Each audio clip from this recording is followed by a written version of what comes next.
अस्सलाम वालेकुम। मैं हूं आपका अपना रहमान अली खुशो। आज के लेक्चर में हम मूवेबल प्रॉपर्टी और इमूवेबल प्रॉपर्टी पढ़ेंगे। इसमें हम जानेंगे कि मूवेबल प्रॉपर्टी और इमूवेबल प्रॉपर्टी में क्या फ़र्क है, क्या डिफरेंस है। ये जनरल क्लॉज एक्ट 1897 के सेक्शन 3 में आ चुका है और ट्रांसफ़र प्रॉपर्टी एक्ट 1882 के 3 सेक्शन में इनका जिक्र है। और पाकिस्तान पेनल कोड के सेक्शन 22 में भी है ये मूवेबल प्रॉपर्टी, और इंडियन पेनल एक्ट में भी ये आ चुका है। तो चलिए स्टार्ट करते हैं। सबसे पहले जानते हैं व्हाट इज मूवेबल प्रॉपर्टी, यानी मूवेबल प्रॉपर्टी किस चीज़ को कहा जाता है। Movable property can be moved from one place to another without changing its shape. ठीक है, movable property can be easily moved, यानी एक जगह से दूसरे जगह पे ये ईजली मूव किया जा सकता है, ये ट्रांसफ़र किया जा सकता है। ठीक है, from one place to other without changing its size, इसकी साइज को भी चेंज नहीं किया जा सकता। शेप, और इसकी शेप भी ज़रूरत नहीं है कि इसकी चेंज किया जाए। क्वांटिटी ऑफ और क्वालिटी, इसकी क्वांटिटी भी वही हो सकती है, क्वालिटी भी वही हो सकती है। Movable property is one, movable property उस चीज़ को कहा जाता है which can be transferred from one place to another with the human efforts. Movable property उस प्रॉपर्टी को कहा जाता है, उस मिल्कियत को कहा जा सकता है जो कि एक जगह से दूसरे जगह ट्रांसफ़र किया जाता है। किसके थ्रू? एक इंसान ज़ात के थ्रू, एक ह्यूमन एफर्ट के थ्रू। ठीक है, एग्जाम्पल है इसके बुक्स। तो बुक्स को हम एक जगह से दूसरे जगह आसानी से ले जा सकते हैं। व्हीकल्स है, गाड़ी है, कैश है, ठीक है, चेक है, गोल्ड है, क्लॉथ्स हैं। तो इसके साथ दूसरे चीज़ भी हैं जो हम एक जगह से दूसरे जगह ले सकते हैं। अच्छा, ये मूवेबल प्रॉपर्टी बेसिकली वो प्रॉपर्टी होते हैं जो लैंड के साथ अटैच्ड नहीं होते। ठीक है, तो उनको हम लेके जा सकते हैं। कुछ चीज़ें ऐसी हैं कि वो लैंड के साथ अटैच होती हैं, लेकिन इस पर्पज़ के लिए कि हम उसको एक जगह से दूसरे जगह लेके जाएं। जैसे स्टैंडिंग टाइम्बर है ना, स्टैंडिंग टाइम्बर क्या होते हैं? वो लकड़ी होते हैं जो हम घर बनाने के लिए या कोई बिल्डिंग वगैरह बनाने के लिए काम लाते हैं, उसको स्टैंडिंग टाइम्बर कहते हैं। तो उसको हम एक जगह से दूसरे जगह ले जाने के लिए ही उगाते हैं।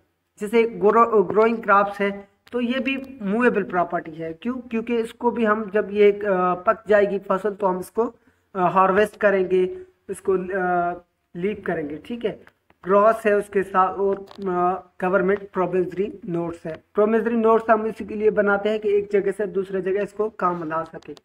अच्छा, राइट ऑफ वर्शिप है। हमारी मस्जिद, किसी भी मस्जिद में हम चले जाए, नमाज पढ़े, वो भी हमारी मूवेबल प्रॉपर्टी में आ जाती है। ठीक है, रॉयल्टी जो होती है, decree of sale of immovable property, जो decree for sale of immovable property होती है, डिक्री होती है, उसको भी हम मूवेबल प्रॉपर्टी कहते हैं। डिक्री फॉर एरिया रेंट, जो एरिया का रेंट हम लेते हैं, उसकी जो नोट्स वगैरह होते हैं या कागजात होते हैं, वो भी एक जगह से दूसरे जगह हम लेके जा सकते हैं। मेंटेनेंस अलाउंस, एक चीज़ को बनाने के लिए हम जो भी अलाउंस रखते हैं, पैसे रखते हैं, वो भी मूवेबल प्रॉपर्टी है। चलिए आगे चलते हैं। इमूवेबल प्रॉपर्टी किस चीज़ को कहा जाता है?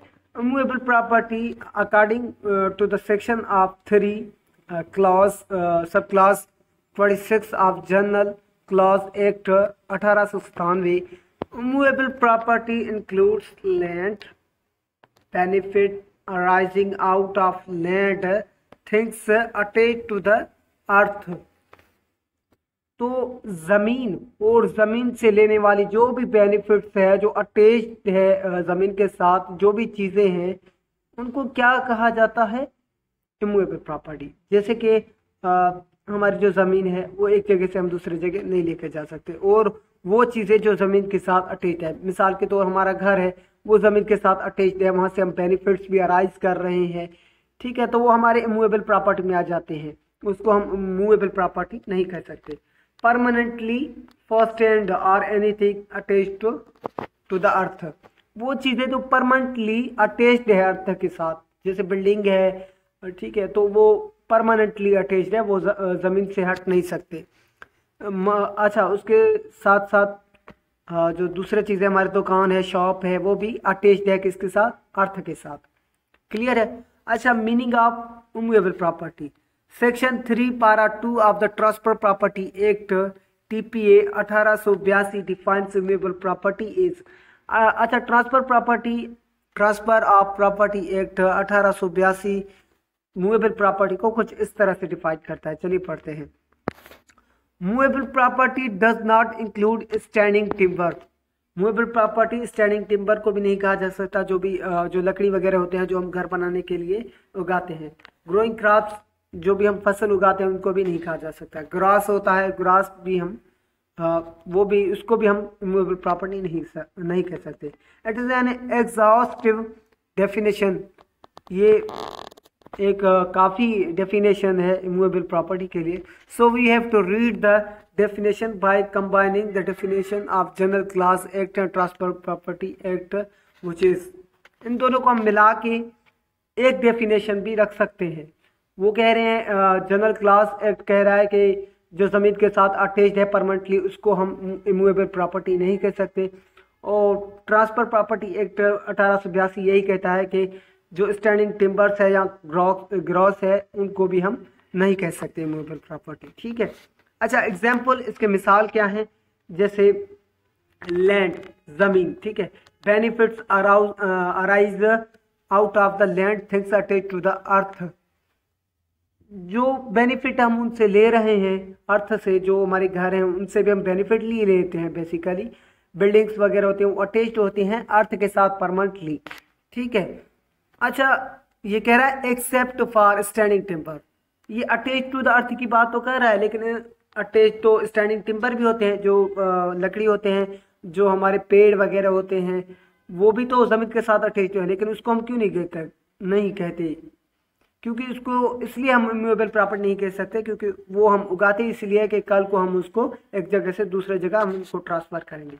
ग्रोइंग क्रॉप्स, हम फसल जो उगाते हैं, जैसे कि तो हम गंदम उगाते हैं, चने उगाते हैं, वो क्यों उगाते हैं? क्योंकि हमको कल वो जब पक जाएंगी तो हम उनको हार्वेस्ट करेंगे। ठीक है। उनको हम अपने बेनिफिट के लिए यूज़ करेंगे। उसके साथ ग्रास है, तो ग्रास भी इमूवेबल प्रॉपर्टी नहीं है। उम्मीद है ये लेक्चर आपको पसंद आया होगा। मिलते हैं अगले वीडियो में, तब तक अपना ख्याल रखिएगा। अल्लाह हाफिज़।